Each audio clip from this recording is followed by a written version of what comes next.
Hello teachers at SPJ. Sorry I couldn't be with you today in person. But however, I thought that because I knew I couldn't be there today, I thought I would present something to you through the digital world on SVID, which is an SVID recorder that allows you to present things that are on the screen on the internet. So yeah, it's a great tool to use as well if you're ever interested. Look, I'm just here to share some information about blogging since you all are starting one now. I have had a blog for 4 or 5 years. We used to title our blogs under our class name, which we found didn't work because every year you would change. Some teachers didn't, but if most teachers do move around the school, and we always found we had to create new blogs, or there'd be 5-6 teachers with a 1-2 titled blog. So it just wasn't working out. So then we decided to move along and create a blog title address under your teacher's name. So that worked out really well. I've used it very briefly this year, not frequently at all since blogging wasn't used here. So therefore I didn't really put kids' work. I didn't put any kids' work on this blog, and I certainly didn't because we didn't have the permission. But previous years I have put images of the children, kids' work, and things like that. So we did have a lot of safety procedures in place. As you can see, very rarely did I put a child on the blog on their own. It was mainly in groups, just for safety reasons. The children also created a code of conduct. So before we started our blog, we decided that we would create a code of conduct which outlined our expectations for the blog. And we did that together. So for example, we had in Year 5-6B, we believe that technology is an important and major part of our learning. Technology contributes to our learning and we'll strive to respect all of our technology and equipment, etc., etc. So as a lesson, we actually constructed that, and the kids knew the expectations, and they were clear as to what the blog was there to, how we are to use the blog safely. So it was great to start off using the blog with a code of conduct, and I think it's very important to do something like that with the class. But look, I found blogs to be an excellent teaching tool. It is something, some people might say, oh, look, it's something extra. Why should I have to add something extra onto my pile of work that I already have? And I understand that. But look, it really isn't very hard to use. If anything, it helps keep you on track. I found it was great because it was an avenue for me to share the kids' work. It was an avenue for me to share what we were doing in the classroom with the parents. So parents really had more of an idea what was going on in our classroom, especially for parents that work and unable to come in. It's also a great place for me to keep a lot of the websites that I use frequently. So rather than having to hyperlink them onto my planner every time, I would just say refer to blogs. Refer to my blog. I used to actually even have term 1 week 1, term 1 week 2, term 1 week 3. I used to have things like that to keep me on track because I do use my blog very regularly. It became a tool that was frequently visited in my classroom, and it's a great way to interact with the kids so they could share their thoughts. Like for example, there is a program called Poll Daddy where the kids can actually rate and discuss their feelings about something.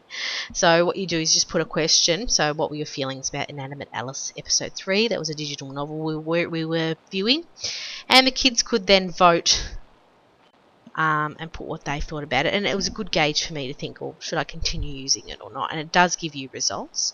Because this is quite old now, it seems to have been gone. It seems to be gone. You can also create really cool ways of introducing the blog to parents and students. So I'll just show you this. It's called a Voki, which you can create and add to your blog.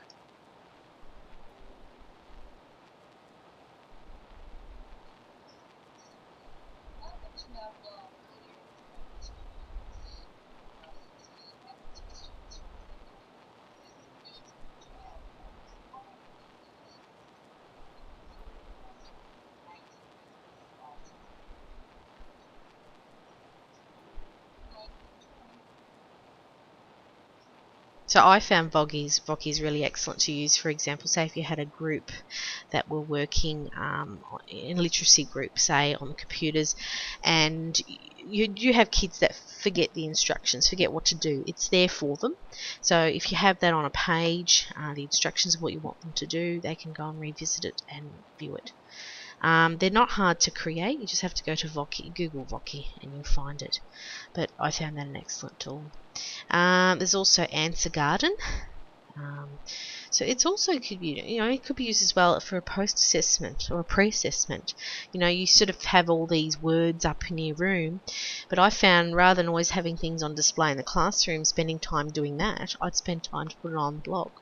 And if anything, it took me less time than cutting, laminating, and all that sort of thing. Yes, we want a beautifully presented classroom, but at the end of the day, this is a bit more interactive and can change. So this Answer Garden's an awesome site to use as well. I even asked the kids, do you think we needed a class blog? And look, a lot of them did say that they'd absolutely love it. We also have, I found it a really great site to use when kids were doing homework. And I did find it always to be an excellent way of the kids asking for help. We did start to phase out homework at my old school, but we did still have sort of projects and investigations that the kids were doing at home.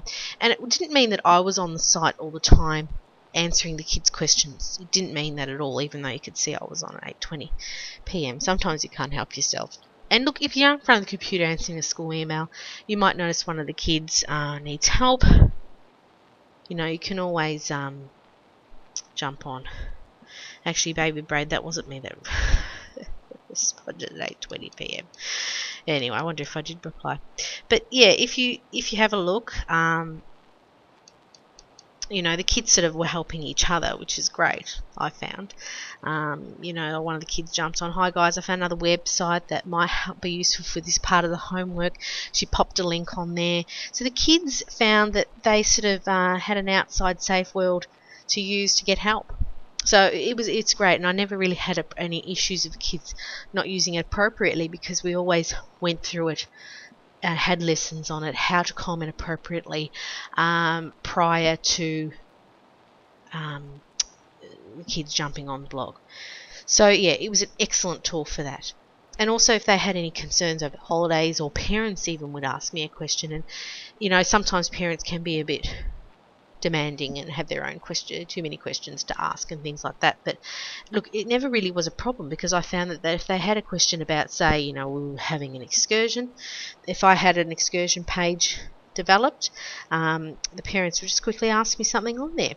It didn't mean I had to respond. The kids knew that Mrs. Barbatal isn't always going to respond on the weekend, and I shouldn't have to. But if you're jumping on even during the week, you might put it up there, or it might just be a good way of you getting an understanding as to what questions are out there and what help the kids do need, or parents need. I did create a page for parents explaining the blog, because some parents can freak out a little bit and wonder, what is the blog. So I did have something on here, and I'm pretty sure, I just use this to put special thanks for things that I just wanted to share with parents. As you can see, I even put a copy of any notes. If parents lost it, they could print it out. It didn't take me long, but look, you don't have to do that. You get comments like this from parents, and it just makes you realise how much blogs mean to the parents and to the students. Hi, Pina Presta here. Just wanted to congratulate 56B on such a great and well presented blog. Keep up the good work, and special thanks to Mrs. Barbatal for making term 1 and start term 2 so much fun for the students. So it's a nice way to gauge what parents are thinking about it too. And I've always received such positive feedback from the students and parents. So here we go. That's just an idea of what people think about the blog. So there are definitely, I think the positives of having a blog outweigh the negatives. Positives are, it's a great way to share your learning. For example, this year the kids created movies. But I had no avenue of sharing that with their parents. So they went home and talked about it and spoke about how much they loved making their movies. And the parents wanted to see it and they had no way of seeing it. And the kids wanted to share it. And that's the thing, they wanted to share their learning and they just couldn't. So I ended up having to bring a USB in, and I had to put it onto a USB, which took so much longer than if I just whacked it onto the blog. So, in situations where kids want to share their learning with others, the blog is the perfect avenue. But it's also a way of collaboratively working together to add things onto the blog and sharing our thoughts and opinions. It's a great tool to put website and tools that you might be using in the classroom. So if you want the kids to use it in the classroom, all they have to do is go onto a certain page and click on the link and it's there. So my kids at the time were using Incredibox, which is a great program.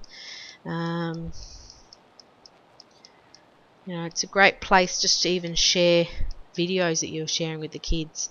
So look, I really find that definitely the blog is a positive way of collaboratively working with your students. Even I found with other staff.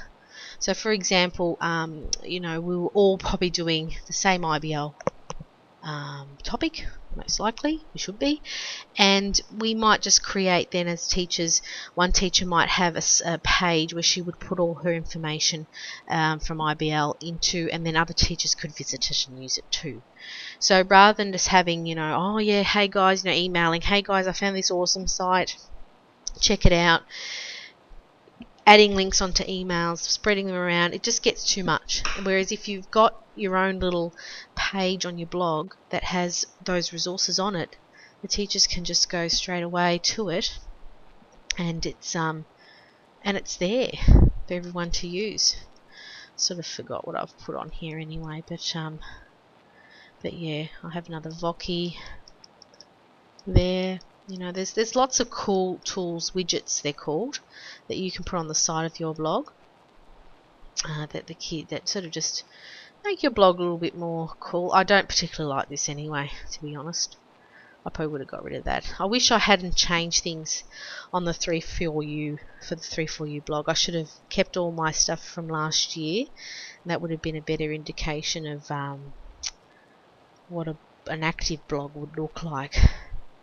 Because we had lots of things, for example, we didn't actually end up using it, but there's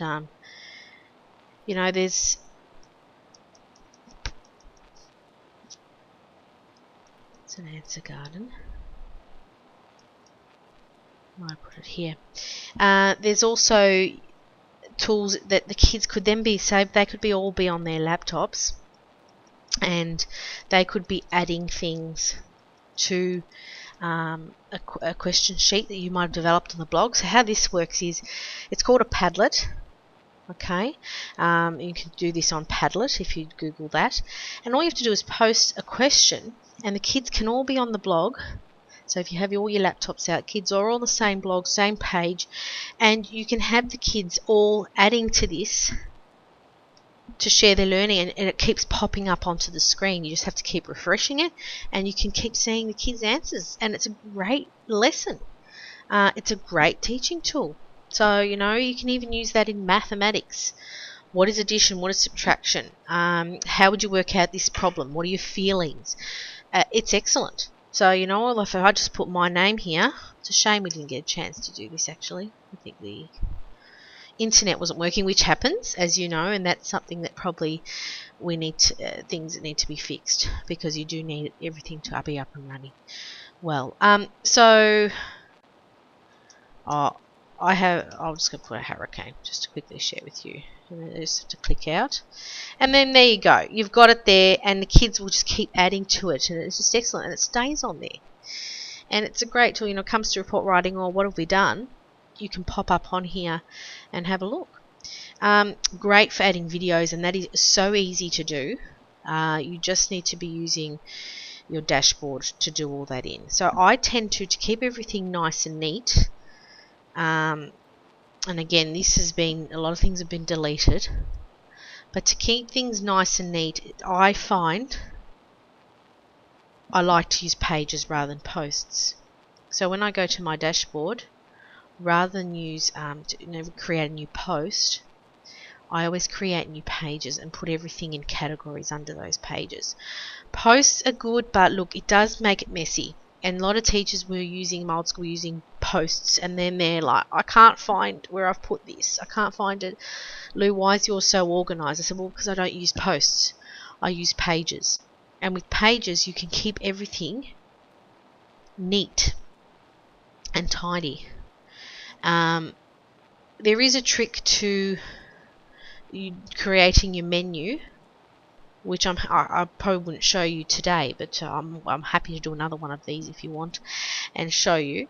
But that means, you know, if I'm doing anything about, say, literacy resources, I would put it all under there. So I just go to edit, and then I would add whatever I wanted, and that means everything stayed there.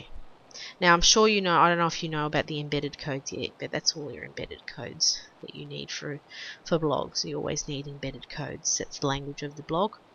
But I'm sure you'll be going through all that anyway. Alright, so yeah, so pretty much pages is a better way of organising. And I might create another SVID, I think, showing you how to add things, I think. And if you want, you can use it. What I'll do is I'll pop everything on my blog, and I might make a page for everyone on my blog.